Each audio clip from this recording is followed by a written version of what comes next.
Bismillahirrahmanirrahim. Assalamualaikum warahmatullahi wabarakatuh. Dan selamat pagi. Ya, Bapak Ibu, guru, hadirin yang sama berbahagia. Pertama-tama marilah senantiasa kita menjaga puji dan syukur atas kehadirat Allah Subhanahu wa taala. Karena pada pagi hari ini alhamdulillah kita masih diberikan kesempatan, kesehatan dan kekuatan sehingga dapat kita berkumpul di aula depan ini dalam rangka untuk mengikuti kegiatan sosialisasi penerapan budaya positif dan segitiga restitusi SMK Negeri 1 Kendari yang akan dibawakan oleh guru penggerak SMK Negeri 1 Kendari yang Rosmiati SPDMPD. Beliau ya, jadi mudah-mudahan kegiatan yang bisa kita ikuti lebih kurang 3 jam ya, karena ada 2 materi. Pada kesempatan ini akan dibuka oleh Bapak Kepala SMK Negeri 1 Kendari, tapi karena beliau ada halangan atau ada kegiatan lain yang lebih penting ya, yang salah satunya yang kita pada pagi hari, makanya akan diwakili oleh Wakasek Sarana dan Prasarana. Mudah-mudahan walaupun bukan kepala sekolah yang membuka, tidak mengurangi manfaat kegiatan kita pada pagi hari ini. Baik Bapak Ibu sekalian, ya, acara kita yang pertama adalah sambutan atau sepatah kata dari Bapak Kepala SMK Negeri 1 Kendari yang dalam hal ini diwakili oleh Wakasek Sarana dan Prasarana. Kepada Bapak Keterangan Keselamatan ini dengan hormat dipersilakan.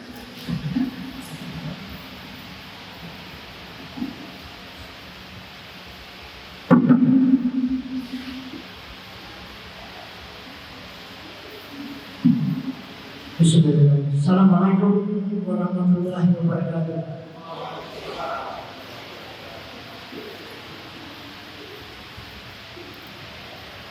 Yang saya hormati Bapak Ibu guru penggerak yang menjadi pelaksana kegiatan hari ini, yang saya hormati Bapak dan Ibu, rekan-rekan guru yang berada dalam kegiatan ini. Mari senantiasa kita bersyukur kepada Allah Subhanahu wa taala karena sampai pada hari ini kita masih diberi umur panjang terlebih kesehatan. Oleh karena itu, melalui kesempatan ini, mari kita doakan teman-teman kita yang masih sakit, semoga diberi kesembuhan yang cepat oleh Allah Subhanahu wa taala. Bapak Ibu yang saya hormati, pertama-tama saya sampaikan permohonan maaf Bapak Kepala Sekolah kita karena tidak sempat bersama-sama kita hari ini, karena beliau saat ini masih bersama pejabat-pejabat di dinas pendidikan, ada kegiatan suatu kegiatan di Pronipa yang tidak bisa ditinggalkan. Karena itu saya dipercayakan untuk membuka kegiatan ini. Bapak Ibu yang kami hormati,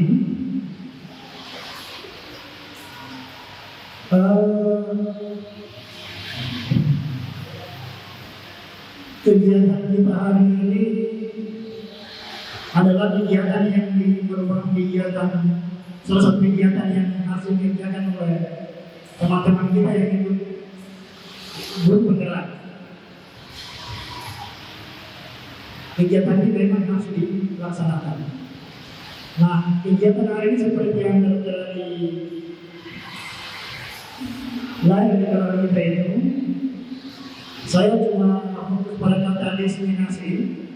Jadi arti kata diseminasi itu adalah suatu kegiatan yang ditujukan kepada sekelompok target atau individu yang agar mereka memperoleh informasi, timbul kesadaran, menerima, dan akhirnya melaksanakan informasi tersebut. Itu arti dari kata diseminasi. Tentu sanadnya dengan sosialisasi, tapi tepatnya dari kegiatan ini adalah menggunakan kata diseminasi. Itu arti katanya. Bapak dan Ibu hormati, mengapa yang diundang, yang terjatuh di undangan itu adalah yang itu undangan itu sengaja diundang teman-teman kita yang masih muda. Jadi undangan ini kami sudah pilih yang masih muda, kemudian adalah teman yang bisa memberitahu teman lain. Teman yang bisa memberitahu teman lain. Karena kegiatan ini adalah kita anggap sangat-sangat penting untuk kita di zaman ini.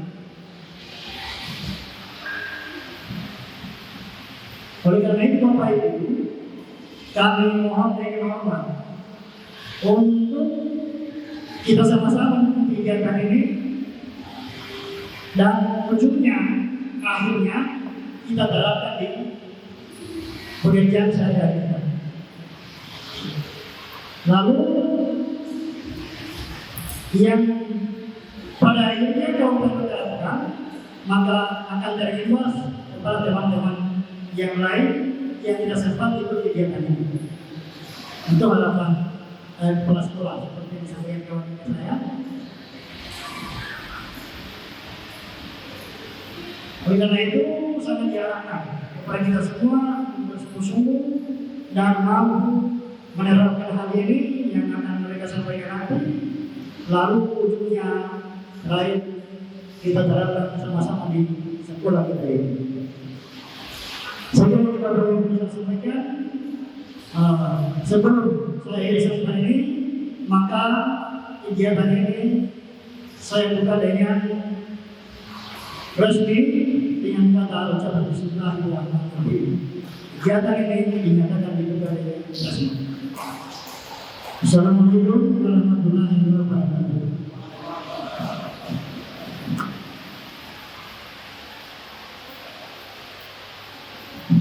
Ya, terima kasih kita ucapkan kepada Pak Anane yang telah membuka secara resmi kegiatan kita pada pagi hari ini. Ya, sesuai yang disampaikan oleh beliau bahwa mari kita ikuti secara seksama, secara baik kegiatan ini, karena kita semua yang hadir pada kesempatan ini adalah orang-orang pilihan yang terpilih. Kami sampaikan masih muda-muda.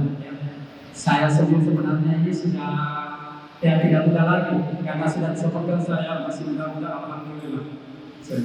Ya, saya langsung semangat. Padahal tadi kurang semangat, tapi saya langsung semangat. Terima kasih kepada ini. Jadi selanjutnya, karena waktu kita sudah menunjukkan 9 lebih, sementara waktu tadi jam 9, maka mari kita secara bersama-sama kita mengikuti kegiatan ini. Ada 2 sesi. Sesi pertama adalah materi tentang budaya positif yang akan disampaikan oleh Ibu Rosniati SPD. Kemudian materi yang kedua adalah penerapan segitiga resolusi yang disampaikan oleh destinasi. Jadi kita ini sebagai pilot ya, yang bisa memberikan tugas kepada teman-teman kita yang tidak sempat mengikuti kegiatan pada pagi hari. Baik Bapak Ibu sekalian, untuk materi yang pertama, mari kita sama-sama dengarkan. Jadi kemudian ada yang kedua itu ada kali tanya jawab. Sebelum kita beralih pada materi yang kedua, kepada Ibu Rosniati SPD dengan hormat dipersilakan. Terima kasih.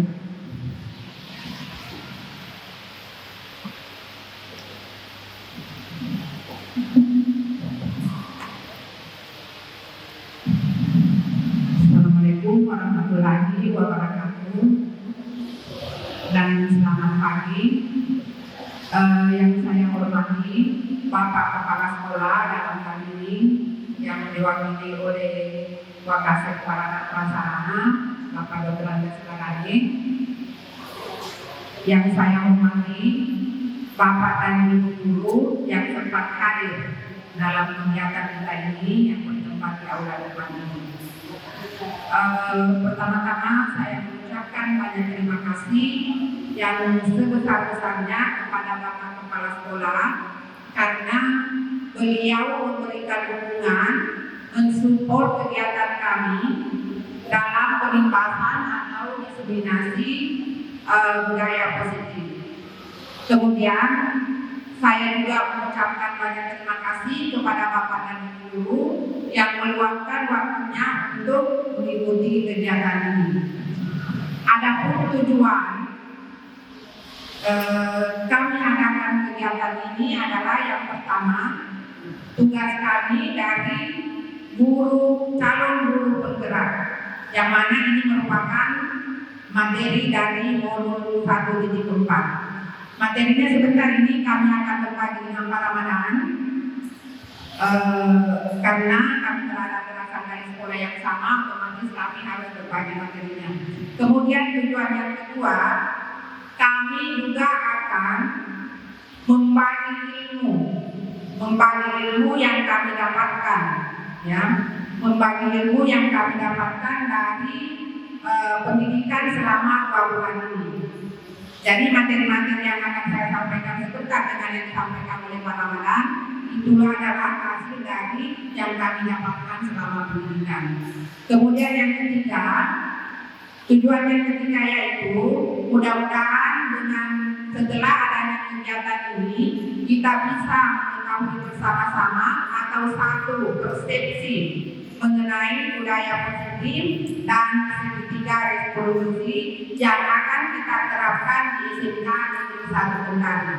Mudah-mudahan ke depannya anak-anak kita, guru-guru kita, dan tidak luput juga dari kita para guru-guru bisa menerapkan budaya positif dan segitiga restitusi dalam menyelesaikan suatu permasalahan-permasalahan yang ada. Sebelumnya juga saya berdiri di sini bukan untuk menggurui, bukan artinya saya lebih bisa dibandingkan dengan Bapak dan Ibu. Ya, kami hanya memberikan materi yang sudah diberikan oleh para pemateri di calon guru penggerak. Untuk mengefisienkan waktu, sebelum masuk ke budaya positif, terlebih dahulu saya akan memaparkan apa itu tujuan pendidikan. Tujuan pendidikan menurut Ki Hajar Dewantara, pendidikan adalah menuntun segala kodrat yang ada pada anak agar mereka dapat mencapai keselamatan dan kebahagiaan yang setinggi-tingginya, baik sebagai manusia maupun sebagai anggota masyarakat. Oleh sebab itu, pendidikan itu hanya dapat menuntun. Ya, ada kata menuntun. Jadi kita sebagai seorang guru hanya menuntun hidup dan tumbuhnya kekuatan dan kodrat yang memang sudah dimiliki oleh anak-anak atau murid-murid. Kita tidak bisa mengubah, ya, kita tidak bisa mengubah anak-anak misalnya bakatnya ini, kemudian karakternya seperti itu. Kita sebagai seorang guru tidak bisa mengubah, hanya menuntun sampai di mana anak tersebut bisa mencapai memperbaiki lakunya. Jadi bukan dasarnya yang bisa kita ubah, karena mereka sudah memiliki kekuatan dan kodrat anak. Nah, dari penjelasan ini kira-kira di antara Bapak dan Ibu, apa sebenarnya itu arti dari kata menuntun?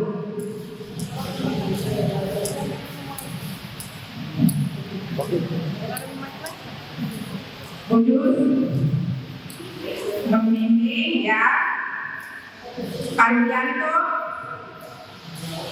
mengarahkan.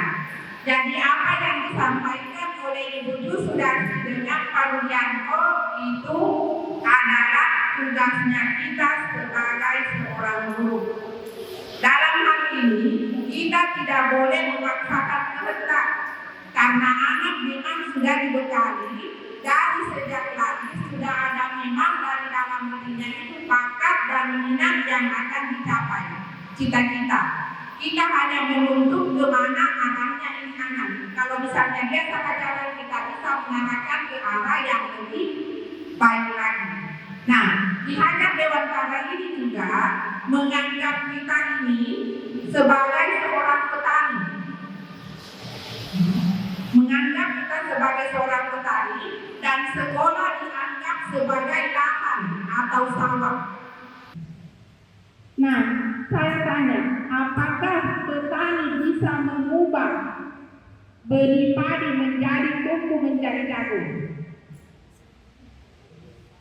Iya, kan tidak bisa. Petani hanya menyiapkan pupuk, menyiapkan lahan yang gembur agar supaya benih yang tadi ditanam itu tumbuh menjadi bibit, tumbuh menjadi benih dan bisa menghasilkan beras yang mempunyai kualitas yang bagus. Jadi sekali lagi kita tidak bisa mengubah dari benih padi tumbuh menjadi jagung. Ya, dari penjelasan ini tujuan pendidikan akan terlaksana dengan baik dan maksimal apabila di sekolah kita ini diterapkan budaya positif.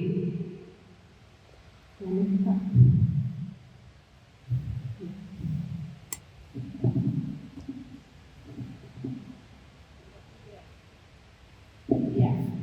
Adapun pengertian dari budaya positif di sekolah yaitu nilai dan kebiasaan yang di sekolah yang berpihak pada murid.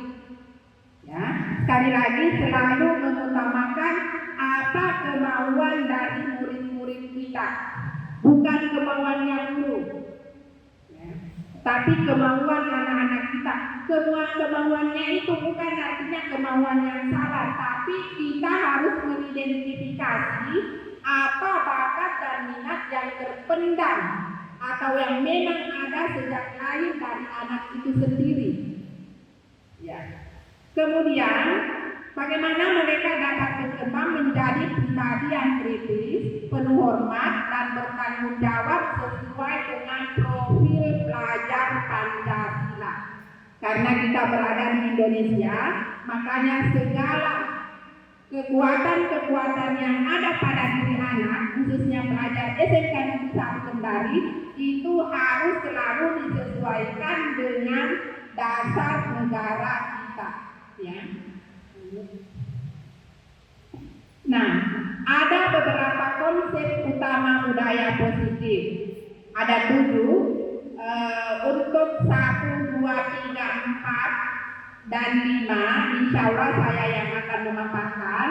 Kemudian yang 5 dan 7 itu Bapak Laude Ramadan.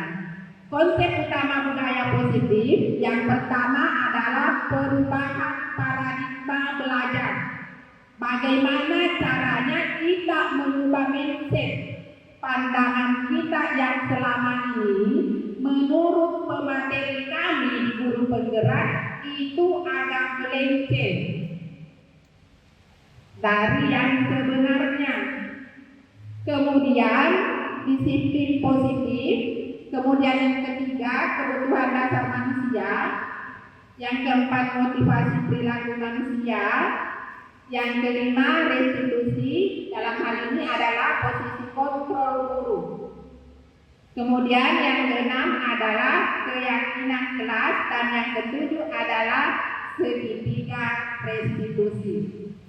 Nah, yang pertama adalah perubahan paradigma belajar. Nah, perubahan paradigma belajar ini yang pertama adalah dalam membangun budaya positif di sekolah dapat menyediakan lingkungan yang positif. Ya. Kemudian aman, nyaman agar siswa mampu berpikir, bertindak dan mencipta dengan merdeka tanpa adanya intimidasi, tanpa adanya rasa takut, tanpa adanya rasa cemas, merasa bebas datang ke sekolah. Nah, kemudian mandiri dan bertanggung jawab. Nah, kemudian disiplin sangat berkaitan dengan kontrol guru terhadap siswa. Di Disiplin yang ada di sekolah kita ini tercipta bukan karena kesadaran dari anak itu sendiri, tapi tercipta karena adanya peraturan, adanya boleh dikatakan intimidasi, boleh juga dibilang bahwa itu memang sudah membudaya di sekolah. Ya. Jadi bukan dari motivasi intrinsik anak tersebut atau bukan dari kesadaran anak tersebut. Kenapa anak-anak terlambat? Kenapa anak-anak tidak kerja tugas? Anak-anak tidak terlambat bukan karena ingin cepat datang di sekolah untuk menerima pelajaran, tapi takut untuk dihukum, takut untuk disuruh pulang. Jadi kita juga akan mudah-mudahan setelah adanya materi ini, mudah-mudahan juga saya tidak penyampaiannya bisa sampai kepada Bapak dan Ibu guru semua, sehingga nantinya kita bisa secara bersama-sama kalau misalnya ada yang salah kita bisa perbaiki atau menuju ke jalan yang benar lagi. Kemudian berikutnya, nah, apa itu disiplin? Disiplin ini berasal dari kata Latin yang artinya belajar. Tapi kalau boleh saya tahu, kira-kira menurut pahamusmu disiplin itu apa?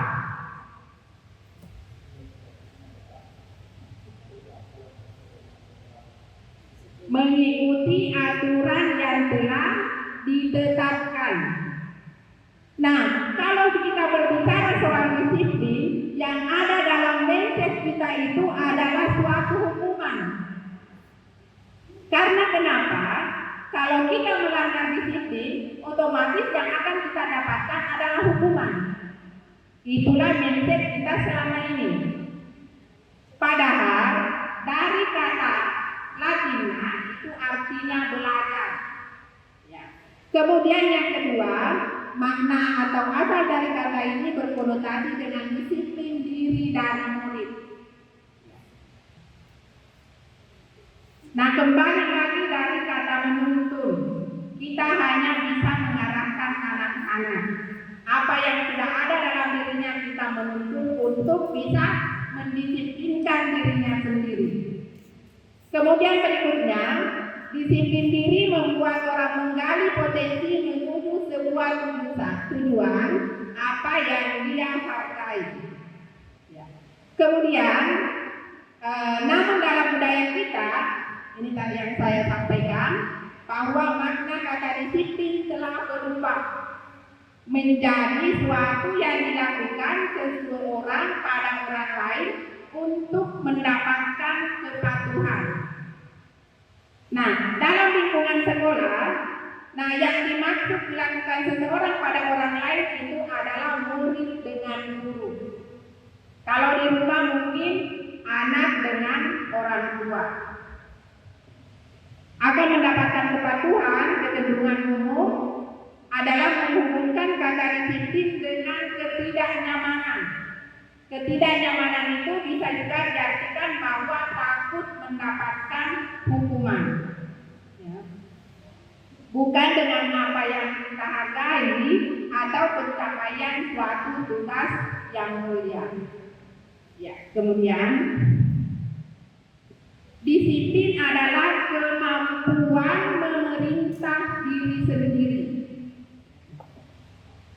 dan mengontrol diri untuk memilih tindakan yang mengacu pada nilai-nilai yang kita hargai dengan penuh tanggung jawab tanpa terperintah dari orang lain. Nah, dari sekian jumlah siswa kita yang ada di SMK Negeri 1, apakah sudah ada anak-anak yang sudah memiliki disiplin karena kepatuhannya atau karena motivasi dari dalam dirinya? Nah, itu yang perlu kita sebagai guru di SMK Negeri 1, itu yang perlu kita identifikasi. Ya. Kemudian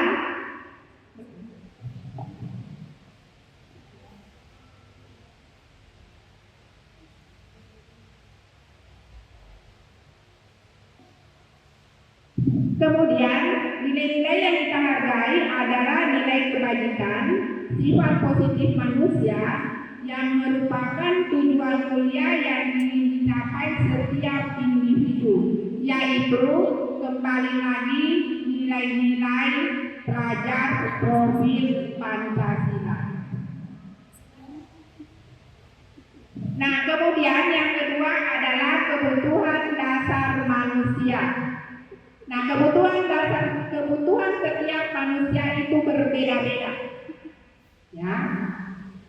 Kita harus berusaha sebagai seorang guru dan orang tua, kita harus berusaha memahami pandangan orang lain tentang dunia setiap orang yang memiliki pandangan yang berbeda. Nah, dari diagram ini yang di tengah itu adalah kebutuhan yang dinamakan dengan survival atau kebutuhan pokok. Kalau tidak dipenuhi, kemungkinan akan mati. Ada hubungannya dengan makanan, ada hubungannya dengan rumah, ada hubungannya dengan pakaian. Kemudian yang kedua adalah apa? Kebutuhan akan kesenangan. Ya. Kemudian freedom yaitu kebutuhan akan kebebasan. Yang berikutnya adalah kebutuhan akan cinta dan kasih sayang. Nah, ada 5 kebutuhan manusia yang mana anak-anak kita atau murid-murid kita ini semua miliki, termasuk kita sebagai seorang guru. Nah, ada kasus. Mohon Bapak Ibu untuk lebih ini supaya kita bisa menyelesaikan kasus ini bersama-sama. Bu Ria, guru kelas 6 SD, merasa bingung menghadapi ulah salah seorang muridnya yang bernama Agus. Minta maaf Pak, bukan Pak Agus ya, baru kelas 6 SD. Ya, beberapa anak telah datang kepadanya melaporkan dan mengeluh bahwa Agus seringkali meminta bekal makan. Makan siang mereka dengan paksa. Jika Bapak Ibu menghadapi kasus seperti ini, apa yang kira-kira Bapak Ibu lakukan?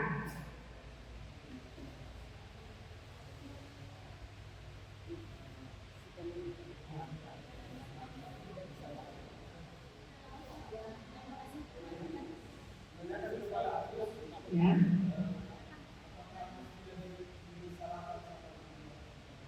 Oke, menurut Pak Rudianto menanyakan sama Agus, apakah dia tidak diberikan sarapan sama orang tuanya? Iya. Bagaimana dengan Pak Suwardi?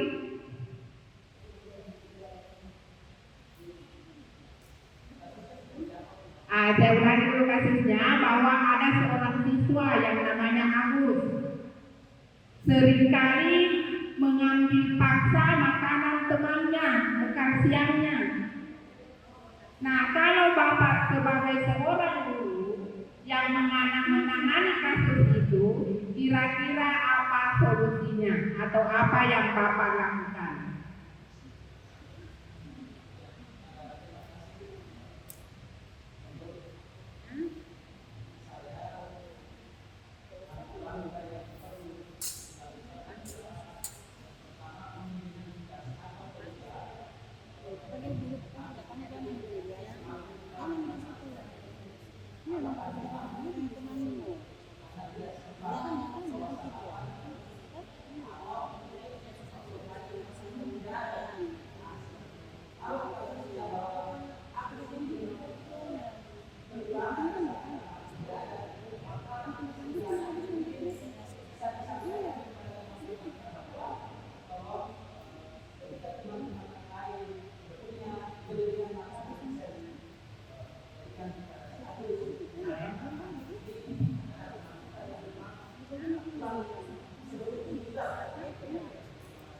Terima kasih Pak, ya silakan Pak.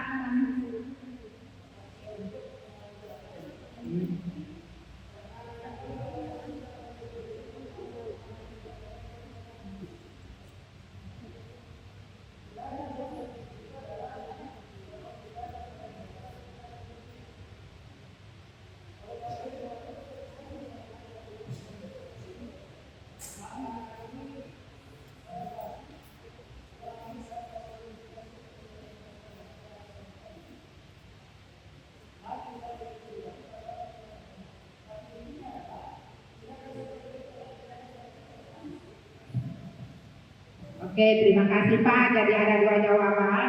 Yang pertama adalah mengidentifikasi apa penyebab, dan yang kedua diidentifikasi atau besar kemungkinan itu suatu pemulihan. Nah, dari Bu Jus atau Bu Bianca?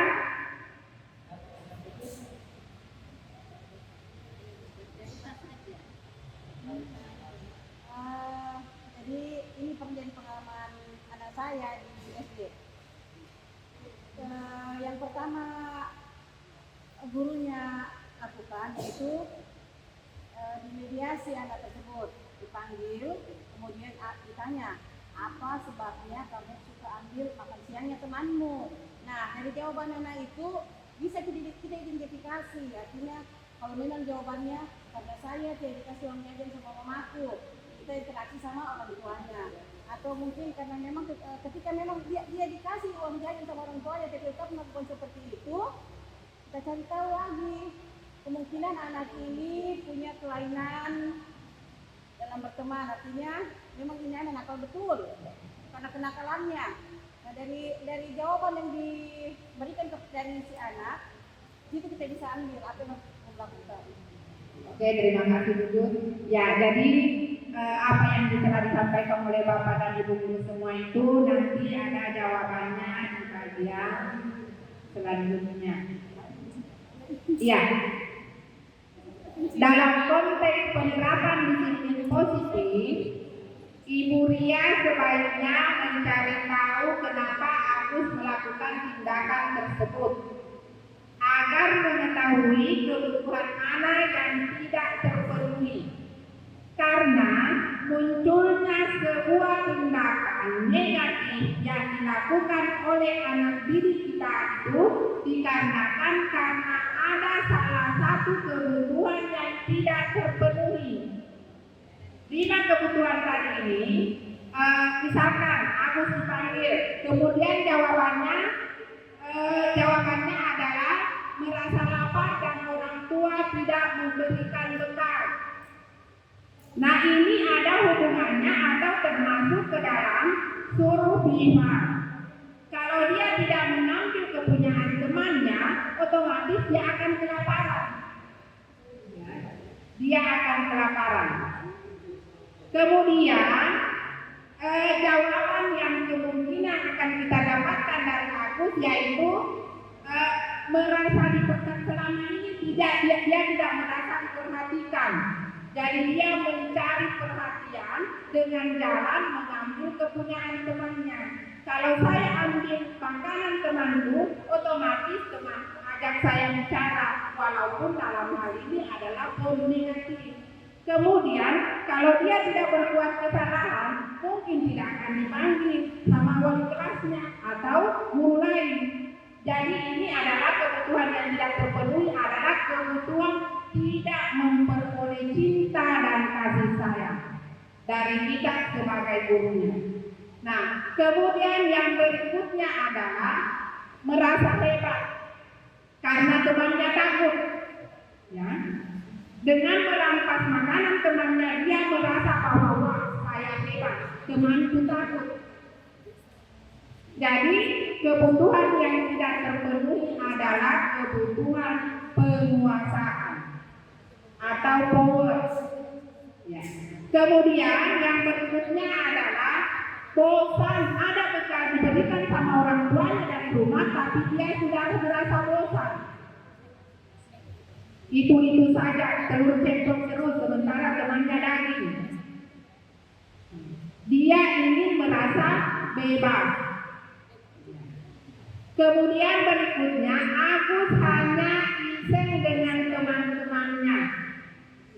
Ya, dia hanya iseng dengan teman-temannya. Dia senang kalau melihat temannya itu merajut.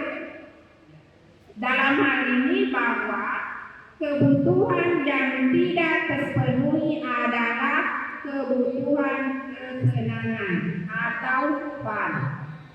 Ya, jadi ada 5. Jadi setiap tindakan yang dilakukan oleh anak-anak kita itu semua ada alasannya. Alasannya adalah karena salah satu kebutuhan dari dalam dirinya itu tidak terpenuhi.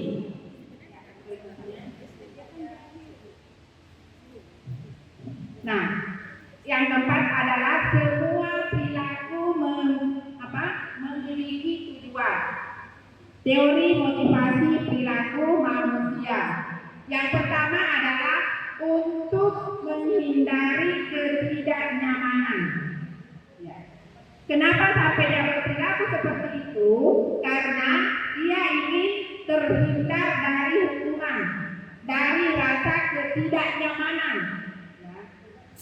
Kenapa misalnya dia selalu datang tepat waktu? Karena dia takut dikasih pulang, dia takut untuk ditutupkan pagar. Nah, itu termasuk motivasi ekstrinsik, motivasi dari luar. Karena hanya takut untuk dihukum. Kemudian berikutnya, untuk mendapatkan imbalan dari orang atau institusi, apa yang akan saya dapatkan apabila saya melakukannya. Nah, Bapak dan Ibu semua, pada saat kita mengikuti pelatihan yang biasanya ada undangan untuk mengikuti pelatihan, apakah kira-kira itu sudah berasal dari dalam diri kita sendiri ataukah itu berasal dari karena kita takut sama pimpinan? Nah, kalau kita takut sama pimpinan, ya berarti kita masih berada di motivasi eksternal. Tapi kalau misalnya kita dengan sendirinya, dengan penuh kesadaran bahwa pelatihan itu untuk meningkatkan kompetensi atau pengetahuan kita, ingin berubah, ingin memperbaiki diri, itu masuk dalam kategori motivasi internal. Nah, kemudian untuk menghargai diri sendiri. Nah, perilaku tujuan daripada perilaku kita berharap semua mudah-mudahan kedepannya, khususnya saya pribadi, itu akan melakukan sesuatu hanya karena ingin menghargai saya punya pribadi, ya, bukan artinya takut sama Pak Kepala Sekolah, mau dibilang bahwa artinya teman-teman nanti dia bilang saya pintar, ataukah nanti saya akan dikasih imbalan. Kalau semuanya sudah berpikiran dengan kita, insya Allah sekolah kita akan semakin bagus lagi ke depannya. Kemudian berikutnya, hukuman dan sanksi atau konsekuensi. Nah, Bapak Ibu semua, hukuman dengan sanksi itu apa sama pengertiannya?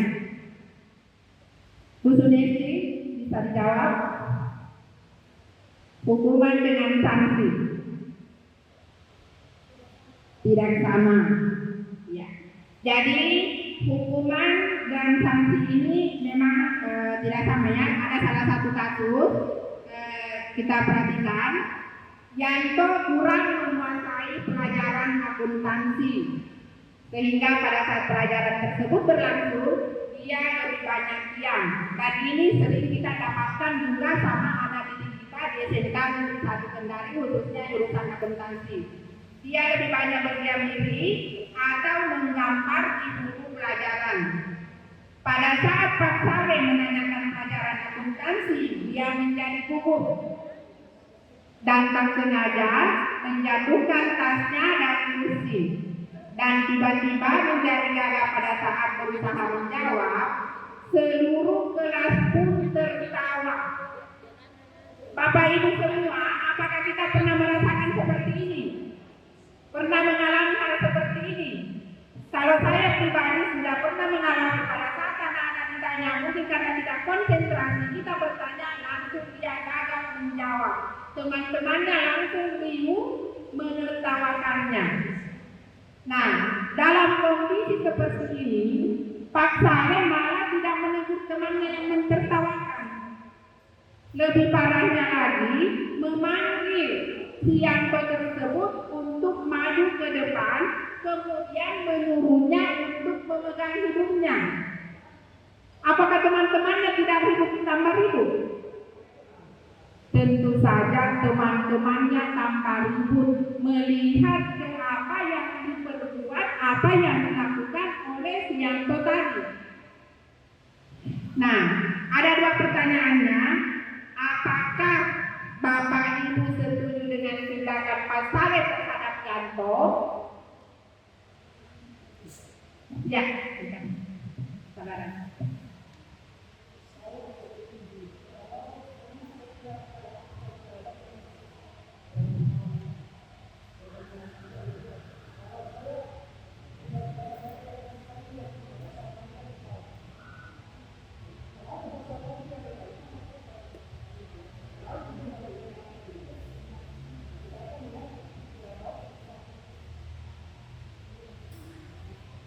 Ya, bagus sekali jawaban dari Pak Narani. Ada lagi, Bapak Ibu, kira-kira apa yang dilakukan pada saat seperti itu?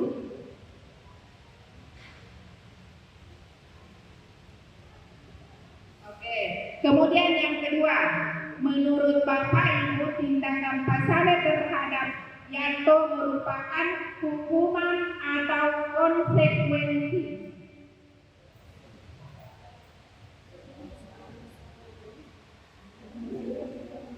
Konsekuensi bukan hukuman. Nah, untuk menjawab apa dia hukuman atau konsekuensi. Kalau sudah sejati apa jawabannya? Konsekuensi apa hukuman? Konsekuensi. Oke. Kalau Bu Suryati? Hukuman. Ibu Isna?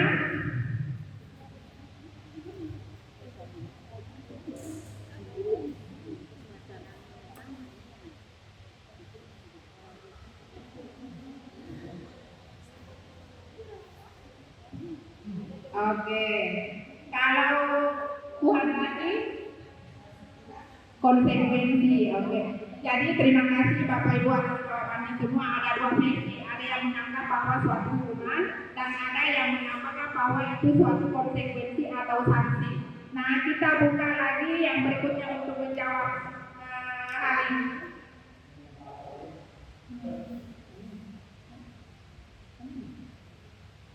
Nah, sekarang kita lihat dulu perbedaan antara hukuman dengan konsekuensi. Hukuman sesuatu yang menyakitkan harus terjadi, sementara konsekuensinya sesuatu harus terjadi. Nah, kemudian membuat anak sakit untuk jangka waktu yang lama, kemudian konsekuensi membuat anak merasa tidak nyaman dalam jangka waktu pendek. Kemudian anak membenci kedisiplinan. Ya. Anak membenci kedisiplinan, anak menghargai kedisiplinan. Ya. Kemudian paksaan, stimulus tanggapan, ada tanggapan yang diberikan oleh anak. Kemudian mendorong anak menyakiti diri sendiri. Ya, dalam hal ini merasa bersalah. Kemudian mendorong anak agar mudah menyesuaikan diri, konsep yang buruk, konsekuensi yang baik, anak belajar untuk menyembunyikan kesalahan, kemudian anak belajar untuk memenuhi peraturan, marah, rasa bersalah, dipermalukan, merasa tidak dihargai, kemudian kehilangan hak, dibuat tidak nyaman, disingkirkan sementara. Nah, dari perbedaan konsekuensi dan hukuman kita bisa menarik kesimpulan. Pada saat Yanto dipanggil maju ke depan dengan kelas yang ribut mentertawakan, apakah Yanto merasa gembira? Apakah Yanto tidak merasa malu? Apakah Yanto tidak menyalahkan dirinya sendiri? Ya, yang dia rasakan, misalkan kalau saya di posisinya yang jelas saya merasa malu karena 36 orang dalam kelas, 36 yang menertawakan saya. Kemudian hukumannya, apa hubungannya pelajaran akuntansi dengan memencet hidung? Nah, kalau hukuman itu tidak ada sama sekali hubungannya yang diberikan kepada anak tersebut.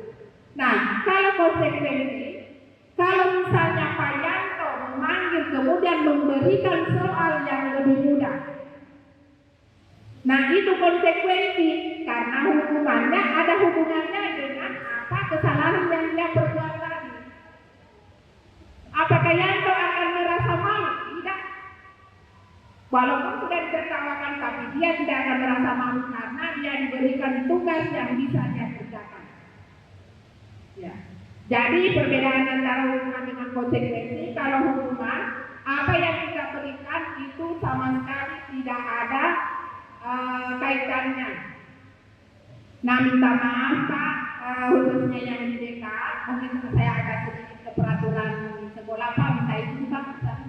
Nah, kalau menurut Ibu Metriani dengan Pak Rudi yang kebetulan koordinator DK, apakah anak yang terlambat datang di sekolah kemudian disuruh pulang, apakah itu suatu hukuman atau konsekuensi?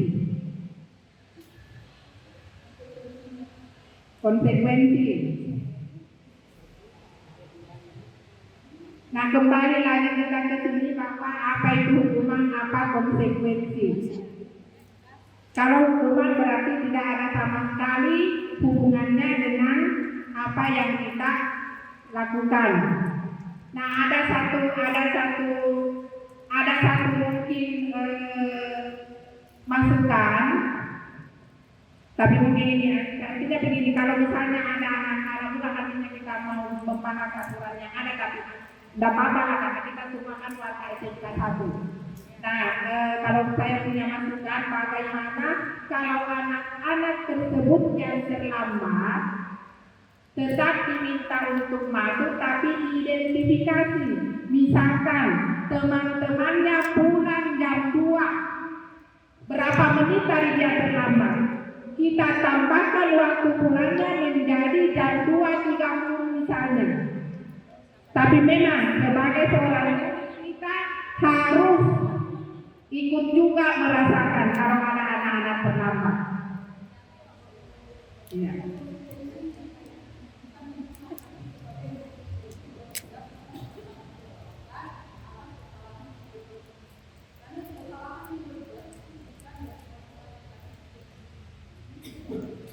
Oke, masih bertahan pada konsekuensi. Minta maaf, saya bukan artinya atas pendapat saya sendiri, tapi ini adalah pendapat yang diberikan oleh ahli bahwa kalau konsekuensi itu sama sekali ada hubungannya. Seperti misalnya pelajaran olahraga, kalau misalnya dia disuruh keliling lapangan, nah itu konsekuensi bukan hukuman. Dia 100 kali atau sampai 200 kali tetap bukan hukuman, tapi konsekuensi karena pelajaran olahraga.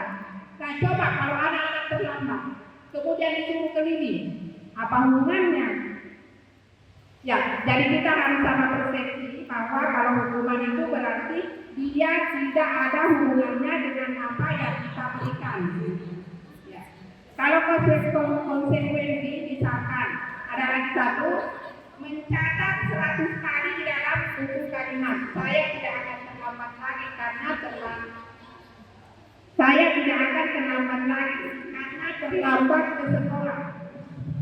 Nah, ini walaupun mudah tapi dianggap hukuman karena tidak ada hubungannya menuliskan saya terlambat ke sekolah dengan keterlambatan anak tersebut. Ini masih dianggap sebagai hukuman. Nah, kemudian berikutnya, lari mengelilingi lapangan basket 2 kali karena terlambat hadir di sekolah. Tidak ada hubungannya seperti tadi yang saya sampaikan bahwa tidak ada hubungannya mengitari. Kalau misalnya pelajaran olahraga dia, ya. Kemudian murid diminta untuk push up 15 kali karena tidak menggunakan masker ke sekolah. Ada tidak hubungannya masker dengan push up? Ya. Kemudian mengganti kertas, nah ini yang perlu kita lihat, mengganti kertas tugas teman yang telah dicoret-coret. Apa yang dicoret? Bukunya temannya. menggantikan. Ya, itu bukan hukuman tapi konsekuensi. Iya, yang ada hubungan. Misalkan anak kita di rumah kita letakkan kopi, datang anak-anak menumpahkan. Nah, kalau kita marah-marahi itu hukuman. Tapi kalau kita minta untuk mengambil lap, kemudian melap itu bukan hukuman tapi konsekuensi. Dengan sendirinya anak ini merasa tidak bersalah, artinya walaupun mungkin ada kesalahan tapi tidak terlalu menyalahkan dirinya sendiri karena dia sudah berbuat melap itu berarti sudah merasa bahwa kesalahannya sudah dia perbaiki. Dan ini nanti akan dilanjutkan oleh Pak Ramadan yang ada hubungannya dengan segitiga restitusi. Berikutnya Pak. Nah, keyakinan kelas. Nah, untuk kita Bapak dan Ibu guru, karena di kelas kita, di kelas saya sendiri sudah ada, tapi saya belum pasang karena anak-anak buat tapi terlalu lebar baleho yang dia ini. Mungkin kedepannya keyakinan kelas ini kita pajang semua dalam kelas. Minta maaf karena ini keyakinan kelas sepertinya nanti pada saat presentasi juga akan dilihat. Ya, kalau dulunya kita bikin tata tertib atau aturan, nah sekarang ada istilah lainnya yaitu keyakinan kelas. Yang mana keyakinan kelas ini bukan kita guru yang membuat, tapi anak-anak misalkan 36 orang dalam kelas, mereka semua dianjurkan untuk apa kira-kira yang bisa kalian naikkan menjadi keyakinan kelas kalian. Ya. Keyakinan kelas ini adalah nilai-nilai kebajikan dan prinsip-prinsip universal yang disepakati bersama secara universal lepas dari perbedaan agama, suku, negara dan bahasa. Kemudian menurut Gosser, namanya ya Bu, menurut Gosser tahun 1998, suatu keyakinan akan lebih memotivasi seseorang dari dalam. Kenapa sampai dia ada dari dalam? Karena mereka sendiri yang bikin, bukan dibikin misalkan oleh minta maaf gurunya atau kesiswaan atau sekolah. Tapi jadi bisa saja antara kelas yang satu dengan kelas yang lain itu berbeda keyakinannya, tergantung dari apa yang mereka sudah tuliskan. Nah kemudian seorang akan lebih bersemangat untuk menjalankan keyakinannya daripada hanya sekedar mengikuti peraturan. Ya, perbedaan antara keyakinan kelas dengan aturan adalah kalau aturan biasanya ada kata negatif, ada kata melarang. Misalkan jangan terlambat datang di sekolah, jangan panjang rambut. Nah, kalau dalam keyakinan kelas kita harus selalu dimulai dari pemikiran positif. Jangan terlambat datang di sekolah, kita jadikan menjadi saya akan datang tepat waktu. Beda kalau misalnya kita mulai dengan kata jangan, otomatis message-nya kita itu sudah negatif. Tapi kalau misalnya kita artinya memberikan semangat suatu dari dalam kita bahwa insya Allah saya akan selalu hadir tepat waktu. Nah itu beda artinya arah pemikiran dan mindset yang dirasakan oleh anak itu sendiri. Apalagi keyakinan kelas ini dibuat sendiri oleh anak-anak. Nah berikutnya, nah ini adalah lingkaran pengaruh. Ya.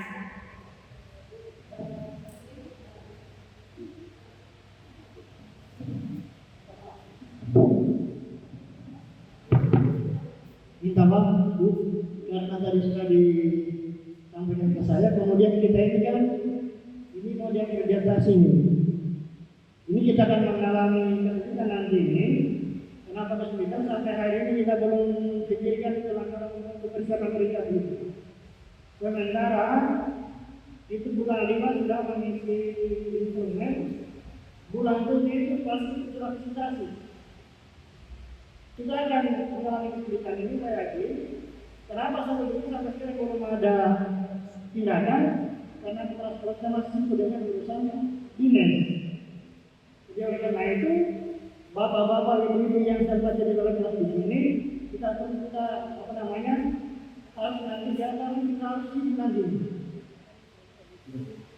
Oleh karena itu, kami minta kepada teman kita 20 penggerak ini dan sama-sama di kelas, buat kelasnya lebih awal, secepat kami dipasang, supaya teman-teman kelas yang lain bisa nyontek. Nah, bisa. Dan ini harus kita lakukan ini. Tidak mungkin kita lakukan. Kalau kita lakukan, membayangkan nilai lain susah. Sekarang kita punya edukasi B. Untuk mau ke sekarang kemarin kita mau ke A. Ke A itu sangat susah. Tetapi tidak boleh kita mundur juga. Oleh karena itu kita harapkan kepada teman-teman yang wali kelas sekarang atau yang sudah wali kelas, ini mulai bulan 4 ini kita bersusah-susah sampai akan aktivitas. Karena kemarin kan kita mau mundur, jangan menjaga mediasi. Tapi pihak asal harus karena sekarang kita puasa. Kemarin itu bebas, kita tidak puasa kan?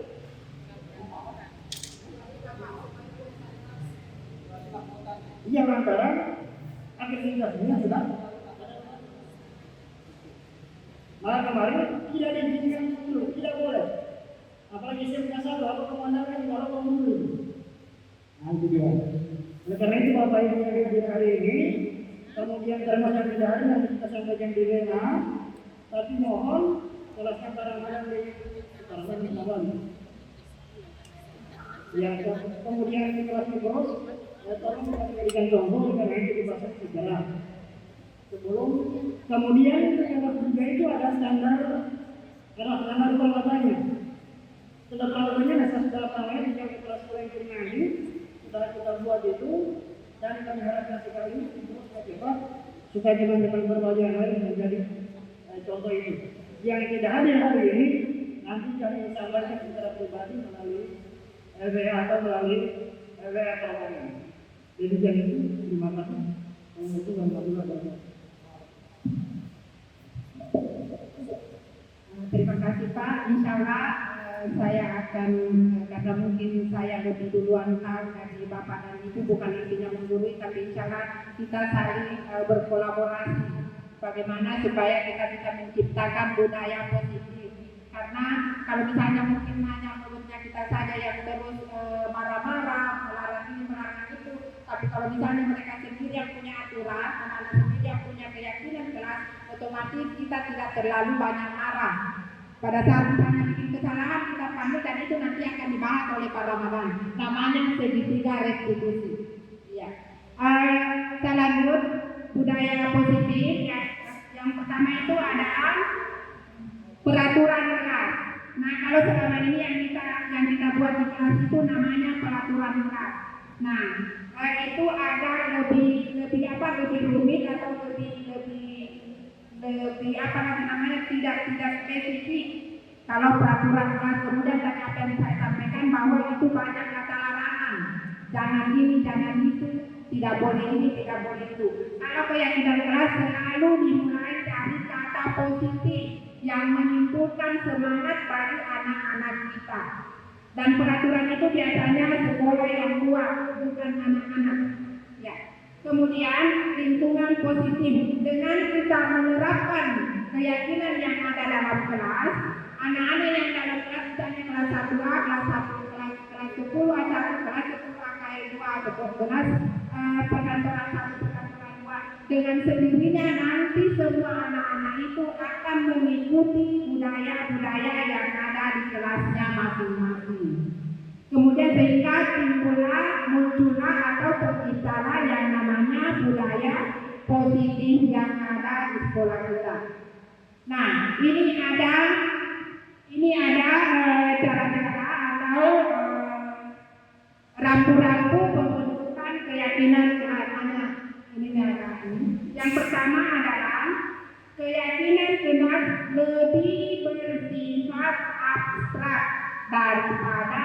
aturan yang lebih rinci dan konkret.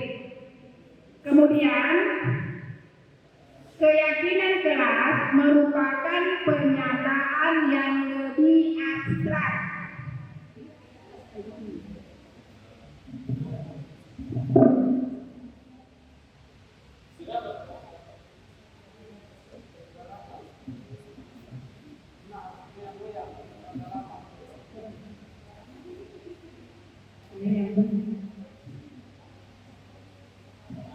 Oke.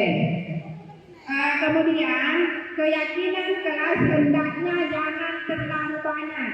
Saya masih ingat waktu tahun lalu aturan kelas itu 1 lembar KPS, malah masih ada sedikit tambahannya hampir 1,5 lembar kertas KPS kita tempel di masing-masing kelas. Nah, di sini ada untuk keyakinan kelas hendaknya jangan terlalu banyak. Jadi apa yang dia sampaikan oleh anak-anak itulah yang kita jadikan sebagai keyakinan kelas. Ya. Kemudian keyakinan kelas hendaknya yang sebaiknya bisa diterapkan di lingkungan tersebut. Nah, kalau misalnya keyakinan kelas berarti dalam kelas misalkan 10 BDP 1, keyakinan kelasnya itu semua anggota yang ada di dalam harus mentaati apa yang sudah dituliskan di keyakinan kelas. Karena kenapa? Mereka sendirilah yang membuat. Beda kalau dibuatkan dengan mereka sendiri yang kuat. Ya. Kemudian, nah, kalau misalnya 36 siswa dalam kelas tersebut, ke-36-nya itu kita kasih kertas. Nah, ini tuliskan apa kira-kira yang kamu yakini itu yang akan kalian patuhi. Jadi yang ada itu 36 ditempel. Nah, secara berkolaborasi guru dengan siswa memilah-milah ini kelompok mana, ini kelompok mana, ini kelompok mana. Kemudian dirangkum kira-kira kata-kata apa yang cocok dan mudah dipahami. Jadi boleh saja setiap kelas itu beda keyakinan kelasnya. Ya. Kemudian bersedia meninjau kembali. Jadi keyakinan kelas itu tidak dipatenkan 1 semester. Misalnya baru 1 minggu, ada lagi anak-anak, Pak, Bu, keyakinan kelas kita ditambah lagi. Yang penting itu inisiatif dari anak-anak kita semua, bukan dari gurunya. Untuk karena Ramadan juga masih ada materi yang akan melanjutkan materi. Nah, untuk materi yang sebelumnya cukup sampai di sini. Tapi sebelumnya saya minta maaf yang sebesar-besarnya kalau pada saat saya memaparkan materi, Bapak dan Ibu guru ada yang merasa tersinggung. Saya minta maaf karena apa yang saya sampaikan ini bukan berasal dari dalam diri saya, tapi itulah materi yang saya diberikan juga pada saya mengikuti pendidikan. Ya, terima kasih banyak Pak Ibu. Jadi saya akhiri dengan ucapan wabillahi taufiq wal hidayah. Assalamualaikum warahmatullahi wabarakatuh.